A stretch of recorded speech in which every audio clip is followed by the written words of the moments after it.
I don't think it has that capacity. No. I mean, that's, we can argue. I know, but you don't think it is, but you can't say categorically, can you? Do I have evidence for every single child, for every possible dose? The answer is no. There you go.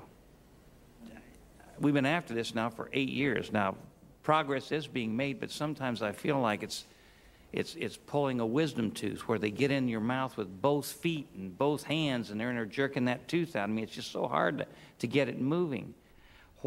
Pourquoi ils en ont mis dans les vaccins? Parce qu'ils prétendent qu'il y en a si peu que ça ne peut faire de tort à personne. Mais ils ne font que contourner la question. La vraie question est de savoir si c'est toxique ou non. Et ce l'est. Tout ce qui entre dans le corps humain devrait en être exempt.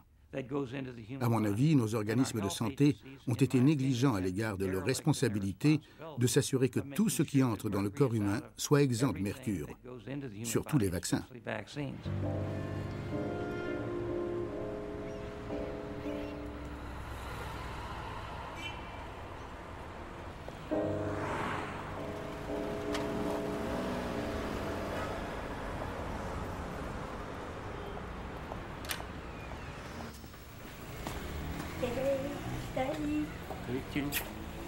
Ça va bien? Oui, merci. Bonjour. Tu vas bien? Oui. Vous avez pas eu trop de monde? Non, personne sur la route. Je me suis fait vacciner quand j'étais au collège, quand j'avais 13-14 ans. Je me suis fait vacciner contre le vaccin contre l'hépatite B. Comme on disait que ça se transmettait par la salive et qu'à l'époque, nous, c'était les seules relations qu'on avait avec nos petits copains. Ils avaient dit c'est le baiser qui tue. En fait, c'était le virus des jeunes, le virus du sida. Enfin, c'était le tapage médiatique. Je fais une crise à peu près tous les 6 mois. Ma dernière poussée, ça touchait la motricité. Je pouvais plus marcher. Enfin, si, je pouvais marcher, mais à une allure très réduite. Et le regard des gens, c'est assez blessant parce que je marchais un peu comme si j'étais ivre, parce que mes mouvements sont plus coordonnés. Je sens plus mes mains. Enfin, je suis assez maladroite parce que maintenant je fais tomber pas mal de choses. Je me cogne partout parce que j'ai une diplopie qui est jamais partie. En fait, mon champ de vision maintenant, où je vois bien à peu près à partir de là, je vois double, à partir d'ici.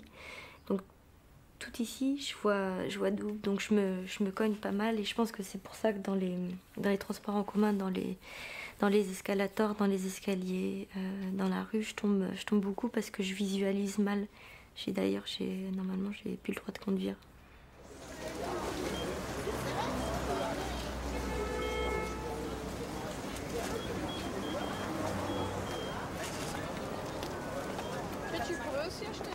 L'exemple de la vaccination en France sera pris plus tard dans les écoles de santé publique comme exemple de ce qu'il ne faut pas faire en matière de vaccination. Alors, tout est parti d'un rapport de l'OMS ou de conseils venant de l'OMS disant qu'il faut vacciner toute la population si on veut éradiquer l'hépatite B. Or, je vous rappelle qu'en France, on estimait à ce moment-là qu'il y avait entre 0,1 et 0,3% de la population qui était porteur du virus. Donc un pourcentage réduit de la population. Les jours qui ont suivi, ce fut la panique en France. Parce que tous les gens se sont précipités dans les pharmacies pour acheter du vaccin. Et on les a vaccinés depuis l'âge d'1 an jusqu'à l'âge de 75 ans. Les grands-parents qui amenaient leurs enfants au médecin pour être vaccinés leur disaient « Et moi, je ne peux pas être vacciné ?» « Bien sûr, madame, on va vous vacciner. » Donc, on a vacciné comme ça des gens qui n'avaient absolument aucun risque d'attraper l'hépatite B. Moi qui suis médecin, qui soignais des hépatites B, je ne me suis pas fait vacciner. Je n'avais aucune raison de me faire vacciner, car je n'avais pas de possibilité de contamination. Pour être contaminé, il aurait fallu que j'aie des rapports sexuels avec les malades qui avaient une hépatite B. La déontologie ne me permet pas ce type de rapport. Et d'autre part, il fallait que je sois en contact avec le sang des malades, mais ce n'est pas moi qui suis en contact avec le sang des malades, ce sont les infirmières qui sont en contact avec le sang des malades. J'aurais pu être toxicomane, je n'étais pas toxicomane, je n'étais pas non plus homosexuel, je n'avais pas une multitude de partenaires sexuels, donc je n'avais aucun risque majeur d'attraper l'hépatite B. Donc je ne me suis pas fait vacciner. Mais on a vacciné dans le service dont j'étais le responsable, on a vacciné les secrétaires, parce qu'elles étaient en contact avec les dossiers des malades qui pouvaient contenir le virus B. C'était une véritable folie.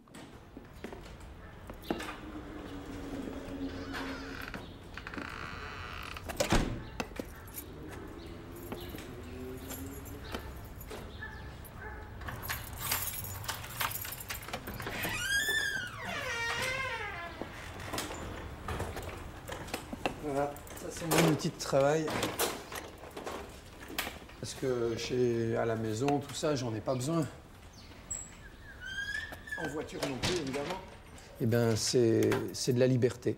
C'est de la liberté parce que je peux me déplacer sans ralentir les gens qui m'accompagnent, sans prendre des médicaments tout le temps et sans être dans la douleur. Et puis, c'est génial, quoi.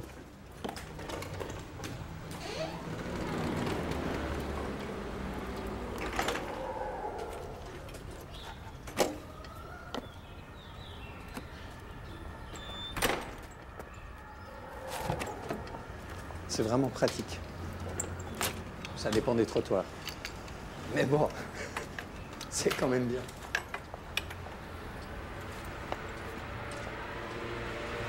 Bon, allez, c'est parti.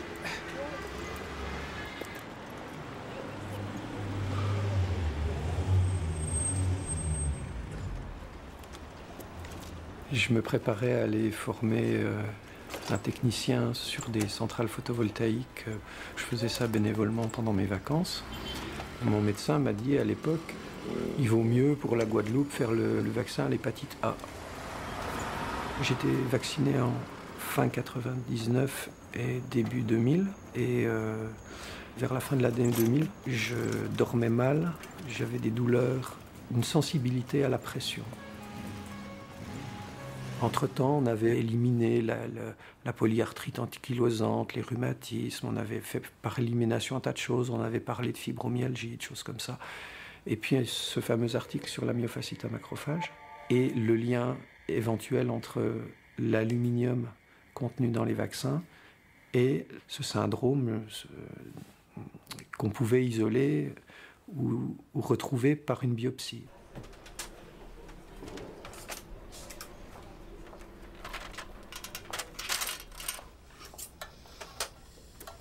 Ah oui.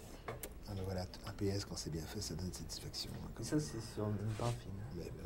Eh bien, la biopsie musculaire, c'est une des clés du diagnostic des maladies neuromusculaires.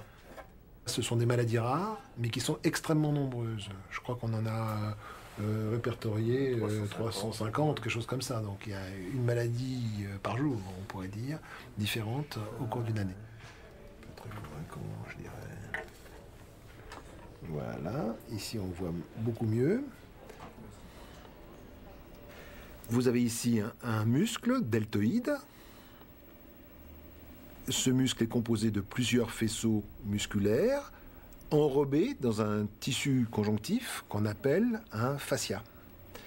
Et donc quand on fait une biopsie musculaire, c'est-à-dire un prélèvement chirurgical du muscle, c'est dans ce tissu conjonctif, donc la partie blanche à ce niveau-là, que se situe la lésion de myofasciite à macrophage.